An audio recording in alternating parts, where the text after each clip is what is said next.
Welcome to Don Odells Legends. I'm Mark Nomad, and tonight I'm going to be speaking with Hammond organ maestro John Ginty. And John was one of the founding members of Robert Randolph's family band.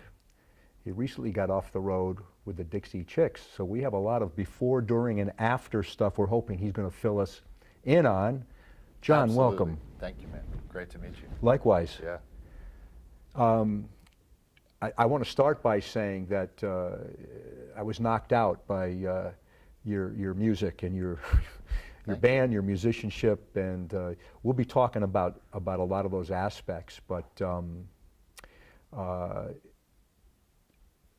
we were talking before the show started, and I suspect that John was from New Jersey. That's right. And you're still based there? Yeah, born and bred, and I was born in Morristown, New Jersey, and now we live in a little town called Bernardsville. It's it's centrally located. It's on a good day, it's an hour from New York City. Yeah. On a bad day, it's 4 hours from New York City. I'm not surprised, and we'll be talking about your musicianship because you hear everything you'd ever want to hear I'm a guitar player, but I have a soft spot. Right. And in fact, I'm craving that sound, and because it's such a full sound, but you really run the gamut, and we'll be talking about that. But maybe you could share with the folks, when you were growing up, when did music grab you, and talk about maybe some of your formative experiences, your early influences. Yeah, I mean, it's a strange thing where the Hammond organ grabbed me before I was born, because my grandmother was a professional organist. Wow. And she passed a couple years before I was born. Uh-huh. So it's very odd, actually, that I find myself in the position I'm in where, I play keyboards for a living, but Hammond organ is my specialty. That's my thing, So it's pretty odd that it somehow ran the bloodline, it ran the lineage. But there was always great music in my house growing up, and I actually started as a drummer all through high school, and it was back in the day when high schools had music programs with budgets and money and great teachers. I don't think that's the case necessarily everywhere anymore. But back then, we had great programs, and they really molded me, and they recognized the fact that that's what I wanted to do, so they fed that. And by my senior year, I was in jazz band and jazz too, and orchestra, and I was playing timpani, and I was playing, in the marching band, and if they had a thing, I was doing it, Wow. And they recognized that, and they fed that. And there's a couple cats actually from my class and from that school, from that particular program, who are professional musicians, standing right next to me in the drum line was Ben Caesar, and he's out playing with Brad Paisley now, playing drums Wow. for Brad Paisley for the last 20 years. So it was a great music program. So they molded me into a player who could understand groove, and I think it was great that I started on drums, because I bring a lot of that action to the organ. It's a pretty percussive thing. Right. You can get very, I've seen some of the videos, and you can get very percussive. And of course, in the symphony, the piano is in the percussion. It's a percussion instrument, section. absolutely. And so Yep. to be able to come from that discipline, and you must have had the discipline, because I presume you would have learned some of the marching cadences and such. Oh, yeah. Do you read? I do, and to a degree, it's not something Not enough that to hurt your playing. That's that old Nashville Right, exactly, joke. exactly. That's the best part about it, is that the high school music education was so quality that it taught me pretty much everything I needed to be in the business, and no more than that. So I kind of, because, I'm still waiting for a session to walk into where somebody hands me a chart and says, play this exactly like it is. That just hasn't happened yet. 'Cause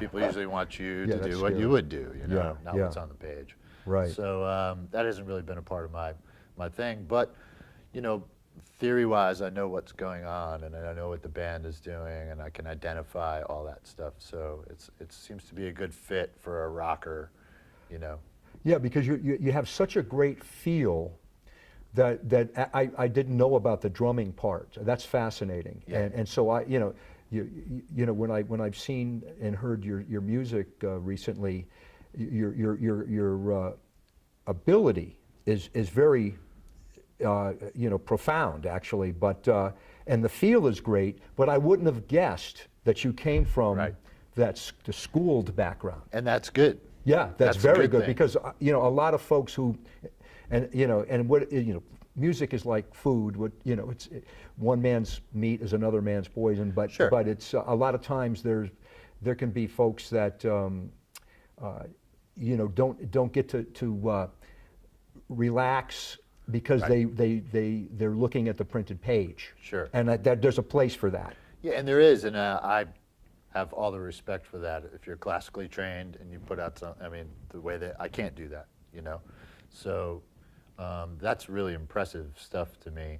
But yeah, I feel like I have just enough to know what's going on and to be able to write, because it really helps to write songs if you know music theory, Yes. I'm not sure how people do it without it. Otherwise, everything would kind of sound the same if you just had these changes that you knew, So when you know enough theory, the world is your oyster as a songwriter when you sit down at a piano.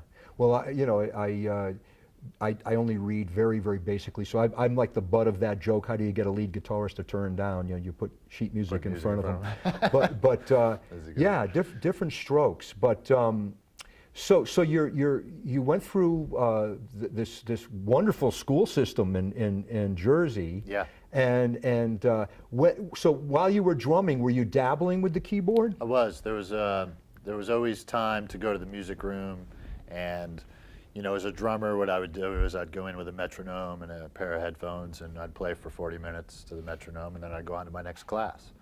So in this room where you could do that, there was a piano. And I started to, just gravitate towards that as opposed to doing my regular lesson or whatever I was supposed to be doing. And a really funny thing happened. Sometimes I'd get there early in the morning and I would sit down and I would play songs. And I started attracting, some of the more attractive females in the high school would come by to listen to me play. And I thought, well, that's really neat, And that's never happened before with drums. And I just had this connection with it I could never really explain.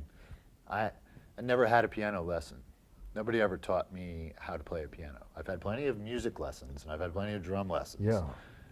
And theory classes, but I never took a proper piano lesson. Wow. So how did you learn all the chords and the scales? I just did it myself. I just applied the knowledge of theory I had to that instrument. Now, when I was in the jazz band, they would pass out charts to the band, and back to the drum section, I would get two charts usually. I'd get the drummer's chart, and then I'd get a vibraphone chart.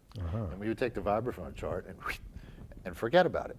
And one day I said, don't we have a vibraphone somewhere? And they said, yeah, there's one in the closet in the back.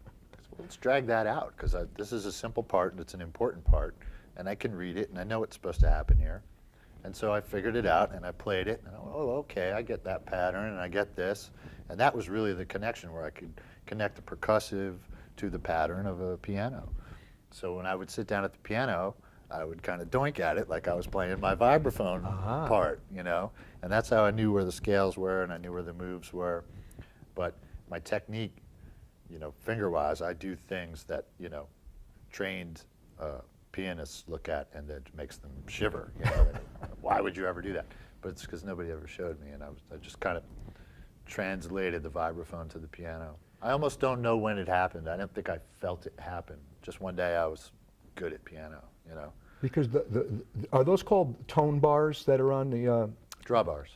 No, I meant on the vibraphone. Oh yeah, the tone bars. Sure, yeah, absolutely. So they're lined up exactly the way like the piano scale is. Yep, 2 and 3, 2 and 3 up what on the top. What a visual thing, but what a very cool way to come to the keyboard.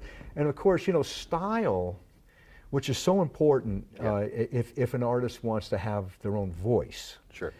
And I don't know that you can really, if you work on it too hard, it'll sound forced. Yeah. So for you to come about your style and evolution that way is so cool, because chances are if you had all those piano lessons, you probably wouldn't be doing what you're doing now. Yeah, or the feel would be different. Yeah. And it's the feel that got me the work.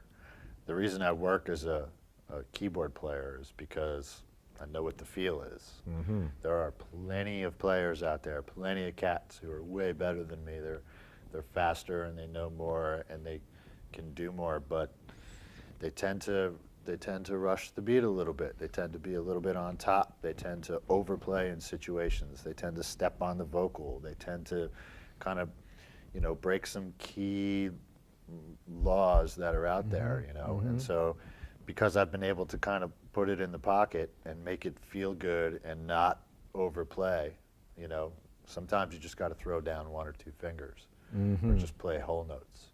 That's what the song wants. So if you, because I was able to recognize that and because I had a feel from doing this for, that got me the work. Well, you bring up so many great points, and of course the drummer, as I've come to find out in my life in music, is the most important guy in the band. Oh man. Or gal, person. I'll say person. If you don't have a drummer, you're in trouble. And that's the thing. You can write the most incredible songs, and it's like building a beautiful house. And if that foundation isn't really solid, that house is going to sag and cave in. Yep. And another thing that you were saying reminded me about how music is like food. And a lot of times the very best food is so simple, but you have to have the right ingredients. Yep. I was talking to another Italian friend earlier today, and food is a little too important in our culture. And if you have a sandwich that needs too much, that means the bread's no good. Yeah. If you have really good bread, you don't have to put a whole lot on that, Right. And again, so I'm thinking, Right. you said, sometimes only two fingers are right for that part. Yeah. But because with your drummer background, because you have this sense of groove, I think that is very, very important, and sometimes less is more too. Oh, less is always more. Yeah. A great piece of advice I got was if you want to make a big deal out of it, don't make a big deal out of it. That's a That's good kind one. of what works. And it's just concepts like that in music that I think separate, maybe people who do it for a living or don't. It's not really how well you play, it's what concepts of that you understand, what makes a good record, And when Yes. you understand that and understand, that it's a singer and a song and what's the vocal doing, and it's, you got to be willing to play rests. You got to be willing to get out. You got to be willing to go, it's better without me. You know what I mean? And that's just, I know that's tough for musicians to do because they want to go like, me time. Yeah, there's a time for that. Sure. But you made me think of a great orator, somebody who speaks, has to know when to stop and take a breath. And you let your listener, hear what you said. And sometimes if you don't stop, what you just said, it won't sink in, and it could be very powerful. Yeah. And so Go right by. you're hitting on a lot of the classic elements, I think. And I would call someone like you an old soul in a younger man's body. Well, I was taught by people who really did it right and did it when it was happening. So I was lucky. I just got in there. I just snuck into the music business right before it really collapsed and went on its ear. The first records I made were records where I would go to Nashville for a month and stay at the nice hotel and take my time and be paid great for it. And now people send me tracks and I do it in my house and I email them back to them, what I mean, for the lowest rate possible. So I was lucky that I got in at that time, recording to tape too. Oh yeah. That was a big deal because if you learn to record to tape, then you'll take those lessons you learned and you'll apply them to computer recording now. But if you start on computer recording, it's like, Well, what's really kind of funny is how a friend of mine was just telling, my other Jersey friend that I mentioned to you, this great guitar player, was telling me that he's found this stuff that he can put into his computer recordings when that simulates tube and speaker and mic position and but you know you hit I prefer the analog the organic approach.